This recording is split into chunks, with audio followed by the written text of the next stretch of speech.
எல்லாருக்கும் வணக்கங்க. வீட்டு சமையலோட மந்த்லி பட்ஜெட் அது எப்படி பண்ணலாம் அப்படின்னு சொல்லி பார்க்கலாம். நம்மளுக்கு 30,000 வந்துச்சுன்னா எந்த மாதிரி நம்ம அதை செலவு பண்ணலாம், எவ்வளோ சேவிங் பண்ணலாம் அப்படின்றத தான் இன்னைக்கு பார்க்க போகிறோம்.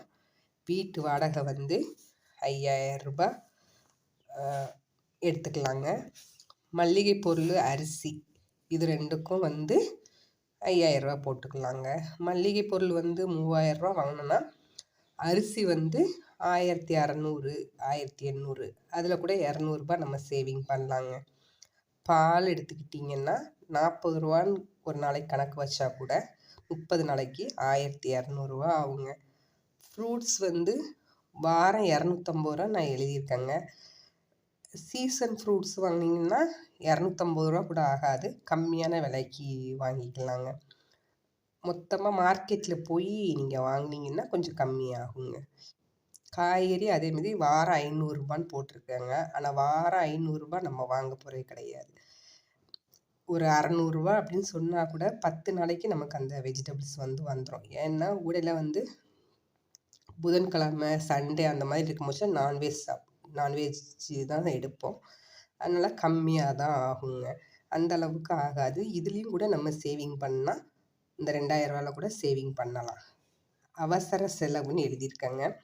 அது வந்து எப்படின்னாக்கினா, ஒரு குழந்தைங்களுக்கு உடம்புக்கு முடியாத நேரம் அந்த மாதிரி டைம்களில் நம்ம ஒரு ரூ. 1,000 எடுத்து வச்சிட்டோம் அவசர செலவுன்னு சொன்னோன்னா, அந்த நேரம் நம்ம யூஸ் பண்ணிக்கலாங்க. அந்த நேரம் காசு இல்லாமல் என்ன செய்கிறதுன்னு சொல்லி யோசிக்கிற டைமு நம்ம கையில் அவசர செலவுன்னு எடுத்து வைக்கும் போதுல அதை நம்ம யூஸ் பண்ணிக்கிடலாம். குழந்தைங்கன்னு வச்சுக்கிட்டோன்னா எப்போ வந்து அவங்களுக்கு உடம்பு சரியில்லாமல் போகும், எப்போ நல்லா இருப்பாங்கன்றது வந்து நமக்கே தெரியாதுங்க. அப்புறம் வந்து பெட்ரோல் வந்து பைக்குக்கு பெட்ரோல் வந்து ரூ. 1,500 போட்டிருக்கேங்க. ரூ. 1,500 நம்ம அது எவ்வளோ யூஸ் பண்ணுறோமோ அதை பொறுத்துங்க. இப்போ வீட்டுக்கு ஜென்ஸும் வச்சுருக்காங்க, லேடிஸும் வச்சுருக்காங்க. அதனால் ரூ. 1,500 ஆகும்னு நான் நினைக்கிறேன். எனக்கு வந்து 1,100 1,200 அந்த மாதிரி கூட வருங்க மாதந்தூரம். மிச்சம் இருந்துச்சுன்னா இது என்னோடய சேவிங்கில் வந்து சேர்ந்துருங்க. கேபிள் டிவியோட இது வந்து பார்த்திங்கன்னா ரூ. 300 ரீசார்ஜ் எப்படியும் பண்ணலாங்க. டாடா ஸ்கை அந்த மாதிரி இருந்துச்சு. நம்ம ஊர்லனாக்கின்னா கேபிளில் வந்து கம்மியான ரேட்டும் இருக்குது. இங்கே டாடா ஸ்கைனாலும் கொஞ்சம் நமக்கு வேணுங்கிற சேனல் வந்து இது பண்ணால் கூட ரூ. 300 பண்ணதுக்கு கொஞ்சம் முடியுங்க. அப்புறம் ஃபோன் ரீசார்ஜுங்க. ஃபோன் ரீசார்ஜ் வந்து ரூ. 300 போட்டிருக்கேன். ஆனால் நான் வந்து மொத்தம் 3 மாதத்துக்கு சேர்ந்தால பண்ணிடுவேங்க. ரூ. 900 கிட்ட வரும். அப்படி பண்ணும்போதுல எனக்கு அது வந்து தெரியல. 84 டேஸுன்னு சொல்லிட்டு ரீசார்ஜ் பண்ணிடுவேன். ஒவ்வொரு நேரம் நான் லேட்டாக கூட பண்ணுவேன். அந்த என்னோடய ஹஸ்பண்ட் ஃபோனில் இருக்கிறதுனால நான் பார்த்துக்கிட்டு ஒரு 5-6 நாள் கழித்து கூட ரீசார்ஜ் பண்ணிக்கிடுவேன். கொஞ்சம் அப்படி இது பண்ணிக்கிடுவேன். அப்புறம் இபி பில் எடுத்துக்கிட்டிங்கன்னா நம்ம ஊரில் 100 யூனிட் வந்து கம்மியாக தான் கொடுக்குறாங்க. நம்ம யூஸ் பண்ணுறது தேவையில்லாத டைமில் வந்து கிச்சனில் இப்போ வேலை முடிஞ்சுட்டுனா உடனே லைட் அணைச்சிட்டு வந்துட்டிங்கன்னா கொஞ்சம் கம்மியாகும். தேவையில்லை பாத்ரூம் போனீங்கன்னா தேவையில்லாத டைமில் வந்து குறைக்கிறதுக்கு எப்படி யூஸ் பண்ணணுமோ அந்த மாதிரி தேவையில்லாத டைம் லைட்டெல்லாம் அணைச்சிக்கிட்டிங்கன்னா அதுலேயும் கொஞ்சம் யூஸ் பண்ணிக்கிடலாம். ஏசிலாம் யூஸ் பண்ணுறவங்க வந்து 1/2 அன் ஹவருக்கு முன்னாடியே ஆன் பண்ணி விட்டுட்டு ரூம் லாக் பண்ணிங்கன்னா கொஞ்சம் கழித்து போகும்போதுல அதை ஆஃப் பண்ணிக்கலாம். நிறைய கூட்டி வைக்காதீங்க.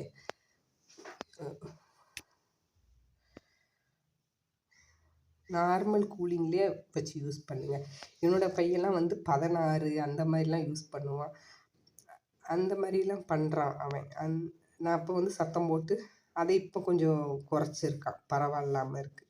அப்புறம் ஃபங்க்ஷன் கல்யாண வீடு அந்த மாதிரி இருக்கிறது வந்து எல்லா மாதமும் நமக்கு கல்யாண வீடு வராது. இப்போ மார்கழிலாம் எடுத்திங்கன்னா இந்த மாதம் நமக்கு கல்யாண வீடு வராது. அப்போ இந்த ரூ. 1,000 நமக்கு சேவிங் அக்கௌண்ட்டில் போயிடுங்க. குழந்தைங்களுக்கு ஸ்நாக்ஸு அது வந்து நம்ம ஸ்கிப் பண்ண முடியாது. கூட தான் ஆனாலும் தவிர குறைய ஆகாது. ரூ. 400 நான் போட்டிருக்கேங்க. ஸ்கூல் வேனு அது வந்து நம்ம எனக்கு வந்து ஸ்கூல் வேன் ஃபீஸ்லாம் கிடையாது. பசங்க வந்து சைக்கிளில் தான் போவாங்க. உங்களுக்கு வந்து ஒரு சில பேருக்கு ஆகும் இல்லையா? அதனால அந்த ரூ. 2,500 போட்டிருக்கேன். ஒரு குழந்தைக்கு வந்து ரூ. 1250 சொல்லிட்டு. கேஸ் வந்து 1 மாசத்துக்கு ரூ. 550 2 மாசத்துக்கு ரூ. 1000 ரூ. 1100 கணக்கு பண்ணி போட்டிருக்காங்க. மொத்தம் செலவு பார்த்தீங்கன்னா, 24,050 வருது. அப்புறம் எண்ணெய நான் மறந்துட்டேங்க. எண்ணெயே வந்து இப்போ நல்லெண்ணெய், தேங்காய் கடலெண்ணெய் அந்த மாரி வாங்க மோஸ்ட்லி அதே நமக்கு ரூ. 1000 ஆயிருங்க. மொத்தம் வந்து ரூ. 25,000 ஆகுதுங்க. என்னோட வீடியோ உங்களுக்கு பிடிச்சிருந்தா லைக் பண்ணுங்க, சப்போர்ட் பண்ணுங்க, சப்ஸ்கிரைப் பண்ணுங்கங்க. இந்த மாரி யூஸ்ஃபுல் வீடியோ உங்களுக்கு வேணும்னா கமெண்ட் பண்ணுங்கங்க. இது எனக்கு தெரிஞ்ச பட்ஜெட்டு. நான் இப்படி தான் யூஸ் பண்ணி பட்ஜெட் போட்டு என்னோட குடும்பத்த ரன் பண்றேன். எனக்கு தெரிஞ்சத நான் போட்டிருக்கேங்க. தேங்க் யூ ஃபார் வாட்சிங்.